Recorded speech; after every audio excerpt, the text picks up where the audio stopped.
जय जगन्नाथ जय जगन्नाथ जय जगन्नाथ। जगन्नाथ ही मनुष्य जीवन मुक्तिदाता होउछन्ति श्री जगन्नाथ। एही चराचर ब्रह्मांड रे सर्वे सर्वा नारायण श्री जगन्नाथ। विराट ब्रह्मांड रे मनुष्य एक क्षुद्र जीव अटे। मनुष्य व्यतीत अन्य कौन जीव ठारे विश्वकर्ता को अनुभव करने क्षमता न थाए। से होउछन्ति विश्वकर्ता। मनुष्य जीवन ही मनुष्य ही जानी पारिबो। धन बल, जनबल, मनबल, बाहुबल सबु थाई मध्य दैवी बल पाखरे हार मानि थाए मनुष्य। एनु आमर किंवदंती अछि जेतबेले रामचंद्र श्री रामचंद्र पिता सत्यपाली 14 वर्ष वनवास को गले। राम लक्ष्मण सीता वन में बुलुचंती। खरा दिन आंब गछरे आंब फड़ी गोटे पाचला आंबटा झड़ी तले पड़ जाइए। रामचंद्र आगे आगे जाउचंती।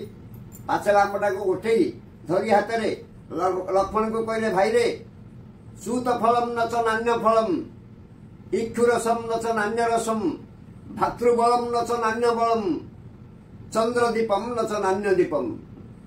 कहले भाई आंब फल ठारू आउ फल नाही। एते मिठा सी एते आनंददायक। एणु आंब फल हूँ श्रेष्ठ। आहरी कौन कहले, भातृबल, चंद्रदीप आउ आखु रस। जो तीन टा कहले लक्ष्मण कहले, भाई ना है जे इमती भल होता कौन तुम कौन जान से लक्ष्मण कहते।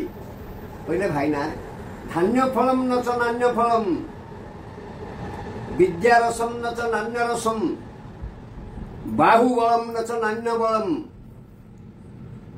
आउ चक्षुदीपम न च नान्य दीपम। कहले भाई ना आंब फल खाई लोक केते दिन बंचिबे। धान्य लदे चाउल जदि न खाइबे धान फलिबनी पृथ्वी रे, लोक दुर्भिक्ष पड़ो मरजिबे। आंब फल केते दिन खाइबे। एणु धान्य फल ही श्रेष्ठ। रस विद्या रस, विद्या जे न पड़ी आखि थाउ थाउ अंध, विद्या पड़ी चारिआडे जाई पारिबो।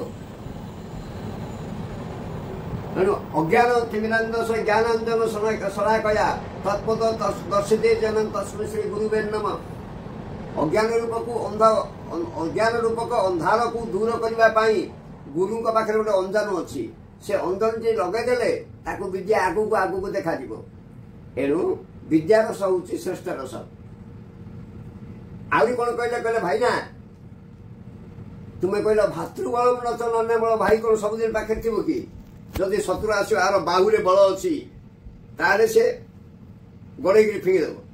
एणु बाहु बलम न च नान्य बलम। तापर आउ गोटे कहले कौन चंद्रदीपम न च नान्य दीपम। से कहते ये कहले चक्षुदीपम न च नान्य दीपम। आखि जदि नथिबो केते चंद्र कोटीटा चंद्रता से आकाश थी आपको किसी दुषिबनी। ये दिहे जाकर कथा सीता शुणुले। कहले तुम दिहे जाकर, सीता कहले तुम दिहे जाकर है तुम जहाँ कह मो मन को पाइलानी। रामचंद्र कहले ताहले तुम कौन अधिका जान? बोले हाँ जानी। सीता कहते कर्म फलम न च नान्य फलम, राम रसम न च नान्य रसम, दैवी बलम न च नान्य बलम, ज्ञान दीपम न च नान्य दीपम। तुम जदि कर्म नथिबो से फल केते फली थाउ, आंब केते थाउ, धान केते थाउ, से भोकर मर्यादा किसी मिलबनी।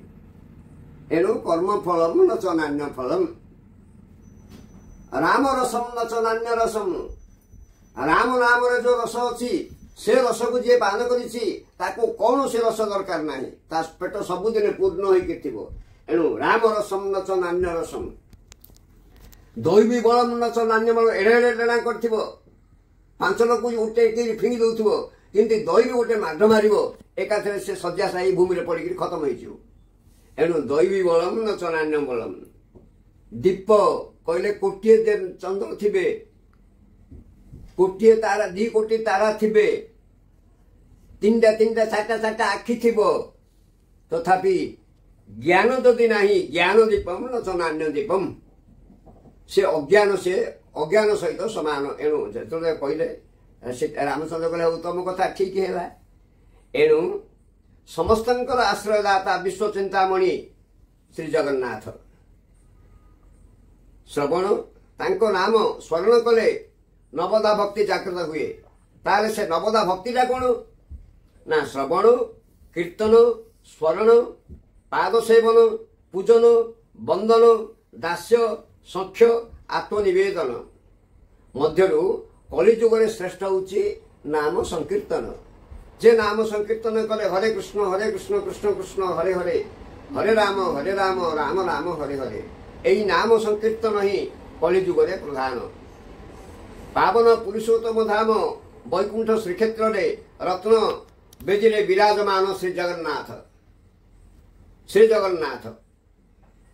मर्त्य वैकुंठ श्रीक्षेत्र रत्न बेजिरे विराजमान श्री जगन्नाथ तांको दर्शन मात्र सब दुख दूर हो जाए एणु आमर कथा अच्छी अवतारी श्री जगन्नाथ एतहु अवतार जात जगन्नाथ जे 16 कला तहु कलाए नंद बला कला को 16 कला करी गोपे विहरे नर हरि से कला को 16 कला करी गोपने विराजमान कर श्री कृष्ण किंतु जगन्नाथ होती 16 कला गोटे कला धरी से गोपपुर अवतार नहीं आमर पाठ को मु कौरी एणु भक्त कहते प्रभु भला हले आखि पाइच जी जेते देखुची जी जेते चाहूची सी कहूँ तमे परा मत चाहिछ तमे मत क्या नहीं आउ क्या नहीं किंतु जेते लोक जगन्नाथ को दर्शन करने जी समस्ते जगन्नाथ को समस्ते जगन्नाथ को अनौच जगन्नाथ समस्त अनौच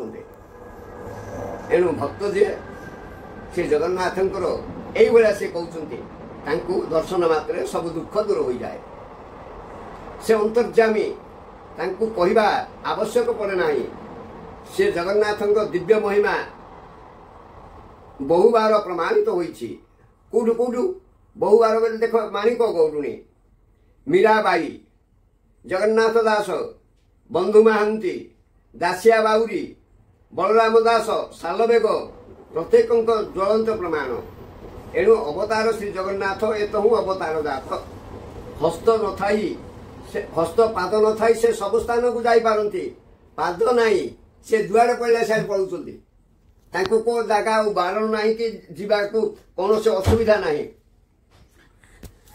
आउरी कोन करंती चक्षु नथाई सबु से देखुचंती कान नथाई सबु सुनुचंती से सर्वद्रष्टा कर्ण नथाई से सर्वश्रोता एणु जगन्नाथ महिमा वर्णना करवा आम पक्षरे संभवपर नुहे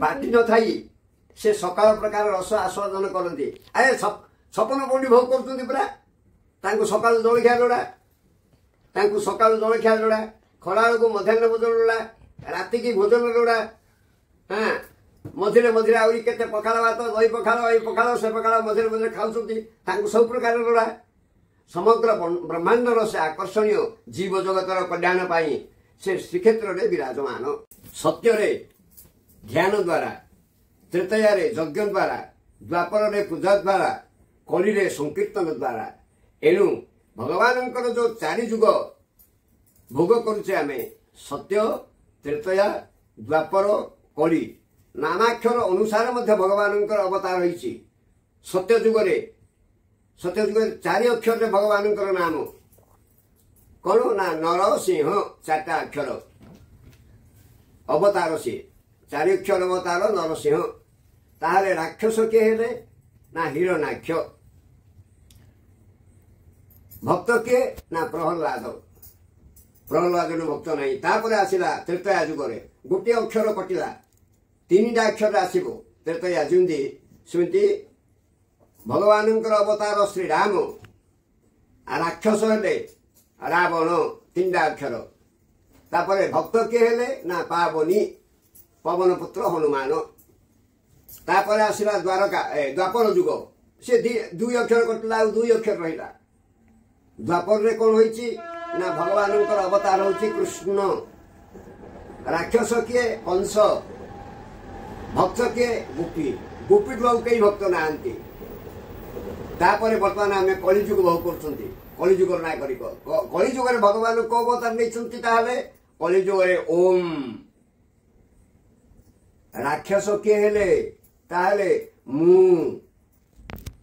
भक्त किए हेले ना खा क्या किसी खाइबा नदेले कलिजुगे किसी काम होनी ए भलिया जो भगवान अवतार श्रीक्षेत्र में सब बड़ बड़ कथा रही बड़ देउल बड़ ठाकुर बड़ बाना बड़ चक्र बड़ दांड बड़ पंडा ए सब बड़ बड़ जिन श्रीक्षेत्र में देखने को मिले से धनीर नुहंती दरिद्रर मध्य से केवल हिंदूर नुहंती समस्तंकर हिंदू खाली हिंदू आम कहबानी समस्तंकर मनीष मनीषंकर से होउचंदी भक्त ए प्रभु तत्व मनीष परी भगवान आचरण से सकाल उठते मनीष जमी सकाल उठी दांत घसे शौच कार्य कराए तत्पर स्नान करे स्नान पर भोजन करे जलिखा खाए जलिखा पर मध्याह्न भोजन करे रात्रि भोजन करे जगन्नाथ मध्य से भाया आचरण करती सका उठू उठू दांत घसिया से दांत घसती अवकाश नित्य पड़े तापर जलिखा खाती मध्याह्न भोजन हुए मध्याह्न भोजन पर रात्रि भोजन हुए तापर जाई से शयन करती मनुष्य परी जगन्नाथंकर दैनंदिन कार्य थाए ए सब दृष्टि जना पड़े जे जगन्नाथ जुग जुगे मानव जातिर श्रृंखला को परिपृष्ट करते एणु जगन्नाथ होउचंती अवतारी से अवतार नुहंती मनुष्य जातिर कल्याण पाई श्रीक्षेत्र में जगन्नाथ विराजमान करिसुती जय जगन्नाथ जय जगन्नाथ जय जगन्नाथ।